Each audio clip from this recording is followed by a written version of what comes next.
Last year, I spent 6 months participating in what I was told was a psychological experiment. I found an ad in my local paper looking for imaginative people looking to make good money, and since it was the only ad that week that I was remotely qualified for, I gave them a call and we arranged an interview. They told me that all I would have to do is stay in a room alone with sensors attached to my head to read my brain activity, and while I was there I'd visualize a double of myself. They called it my Tulpa. It seemed easy enough, and I agreed to do it as soon as they told me how much I would be paid. And like that, it began. They brought me to a simple room and gave me a bed, then attached sensors to my head and hooked them into a little black box on the table beside me. They talked me through the process of visualizing my double again and explained that if I got bored or restless, instead of moving around, I should visualize my double moving around or try to interact with them, so on and so forth. The idea was to keep him with me the entire time I was in the room. I had trouble with it for the first few days. It was more controlled than any sort of daydreaming I'd done before. I'd imagine my double for a few minutes, then grow distracted, but by the fourth day, I could manage to keep him present for an entire 6 hours. They told me I was doing very well. The second week, they gave me a different room with wall-mounted speakers. They told me that they wanted to see if I could still keep my Tulpa with me in spite of distracting stimuli. The music was discordant, ugly, and unsettling, and it made the process a little more difficult, but I managed nonetheless. The next week, they played the even more unsettling music, punctuated with shrieks, feedback loops. It would sound like an old modem dialing up, and guttural voices, speaking in a foreign language. I just laughed it off. I was a pro by then. After about a month, I started to get bored. To liven things up, I started interacting with my doppelganger. We'd have conversations, play rock, paper, scissors, or I'd imagine him juggling or breakdancing, whatever caught my fancy in the moment. I asked the researchers if my foolishness would adversely affect their study, but they encouraged me. So we played and communicated, and it was fun for a while. Then it got a little strange. I was telling him about my first date one day, and he corrected me. I'd said my date was wearing a yellow top, and he told me it was a green one. I thought about it for a second and realized, yeah, he was right.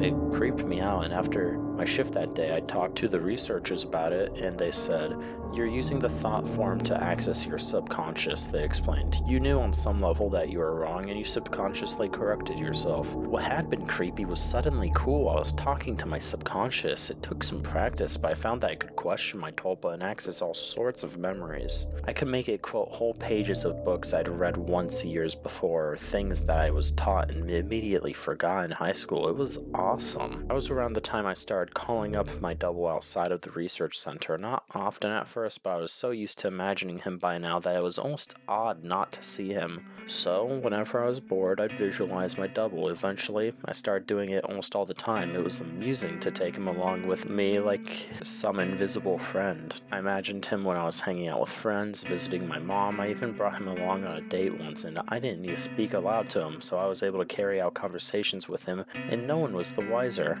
I know that sounds strange, but it was fun. Not only was he a walking repository of everything I knew and everything I'd forgotten, he also seemed more in touch with me than I did at times. He had an uncanny grasp of the minutiae of body language that I didn't even realize I was picking up on. For example, I thought the date I brought along was going terribly, but he pointed out she was laughing a little too hard at my jokes, leaning towards me when I spoke, and a bunch of other subtle clues that I wasn't consciously picking up on. I listened, and let's just say, that date went amazing. By the time I'd been at the research center for 4 months, he was with me constantly. The researcher approached me one day after my shift and asked me if I'd stopped visualizing him. I denied it, and they seemed pleased. I silently asked him if he knew what prompted that, but he just shrugged it off, and so did I. I withdrew a little from the world at that point. I was having trouble relating to people. It seemed that they were so confused and unsure of themselves, while I was the manifestation of myself to confer with. It made socializing so fucking awkward. Nobody seemed aware of the reasons behind their actions, why some things made them mad and other things made them laugh. They didn't even know what moved them, but I did, or at least I could ask myself and get an answer. A friend confronted me one evening. He pounded on the door until I answered, came in fuming and swearing up a storm. "You haven't answered when I called in weeks, you fucking dick. What's your problem?" I was about to apologize to him and probably would have offered to hit the bars with him that night, but my Tulpa grew suddenly furious. "Hit him," he said, and before I knew it, I was doing it. I heard his nose break. He fell to the floor and came up swinging. We beat each other up and down in my apartment. I was more furious than I had ever been, and I was not merciful. I knocked him to the ground and gave him 2 savage kicks to the rib. That was when he fled, hunched over and sobbing. The police were by a few minutes later, but I told them he had been the instigator, and since he was around to refute me, they let me off with a warning. My Tulpa was grinning the entire time. We spent the night crowing about my victory and sneering over how badly I'd beaten him. It wasn't until the next morning when I was checking my black eye in the mirror that I remembered what had set me off. My double was the one who'd grown furious, not me. I'd been feeling guilty and a little ashamed, but he'd goaded me into a vicious fight with a concerned friend. He was present, of course. He knew my thoughts. You don't need him anymore. You don't need anyone else, he told me, and I felt my skin crawl. I explained this all to the researchers who employed me, but they just laughed it off. You can't be scared of something that you're imagining, one told me. My double stood beside him, nodding his head, and then smirked at me. I tried to take their words to heart, but over the next few days I found myself growing more and more anxious around my Tulpa, and it seemed that he was changing. He looked taller, more menacing, his eyes twinkled with mischief, and I saw malice in his constant smile. No job was worth losing my mind over, I decided. If he was out of control, I'd put him down. I was so used to him at that point that just visualizing him was an automatic process, so I started trying to my damnedest not to visualize him. It took a few days, but it started to work somewhat. I could get rid of him for hours at a time, but every time he came back, he seemed worse. His skin ashen, his teeth more pointed. He hissed and gibbered and threatened and swore. The discordant music I'd been listening to for months seemed to accompany him everywhere. Even when I was at home, I'd relax and slip up, no longer concentrating on not seeing him, and he'd be there with that howling noise with him. I was still visiting the research center and spending my 6 hours there. I needed the money. I thought they weren't aware of how I was actively not visualizing my Tulpa, but boy was I wrong.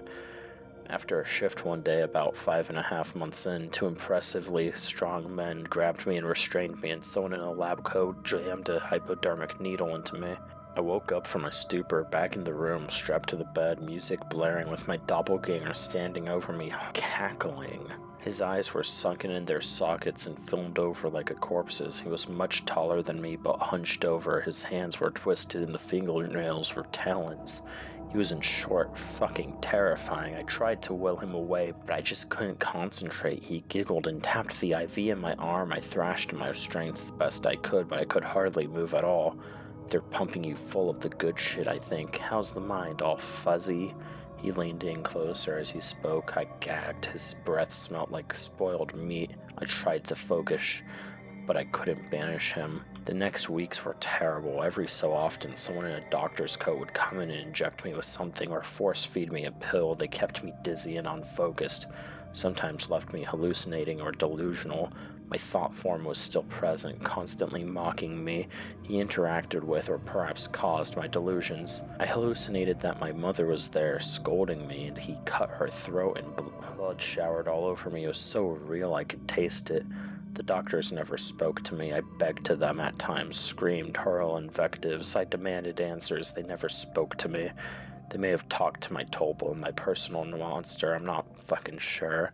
I was so doped and confused that it may have been just more delusion, but I remember them talking with him. I grew convinced that he was the real one and that I was the thought form. He encouraged that line of thought, at times mocked me at others. Another thing that I pray was delusion. He could touch me. More than that, he could hurt me. He'd poke and prod at me if he felt I wasn't paying enough attention to him. Once he grabbed my nuts and squeezed until I told him I loved him. Another time he slashed my forearm with one of his talons. I still have the scar. Most days I can convince myself I injured myself and just hallucinated that he was responsible. Most days. Then one day, while he was telling me a story about how he was going to gut everyone I loved, starting with my sister, he paused. A querulous look crossed his face, and then he reached out and touched my head like my mother used to when I was feverish. He stayed still for a moment, then smiled and said, "All thoughts are creative," he told me. Then he walked out the door. 3 hours later, I was given an injection and passed out. I woke unrestrained, shaking. I made my way out the door and found it was unlocked. I walked into an empty hallway and ran. I stumbled more than once, but I made it down the stairs and out into the lot behind the building. There I collapsed, weeping like a child.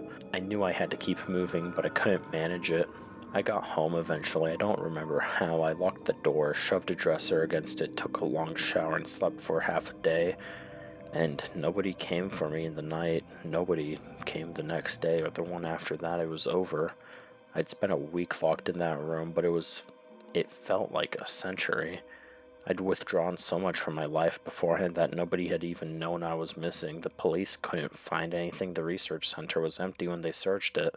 The paper trail fell apart. The names I'd given were aliases. Even the money I'd received was apparently untraceable. I recovered as much as one can. I don't leave the house much. I have panic attacks, and when I do, I cry a lot. I don't sleep much, and my nightmares are terrible. It's over, I tell myself. I survived. I used the concentration those bastards taught me to convince myself. It works sometimes, but not today, though. 3 days ago, I got a phone call from my mother. There's been a tragedy. My sister's the latest victim in a spree killing. The perpetrator mugs his victim, then guts them. The funeral was this afternoon. It was lovely as any funeral could be. I was a little distracted, though. All I could hear was music coming from somewhere distant. Discordant, unsettling stuff that sounds like feedback and shrieking and modem dialing up. I hear it still, a little louder now.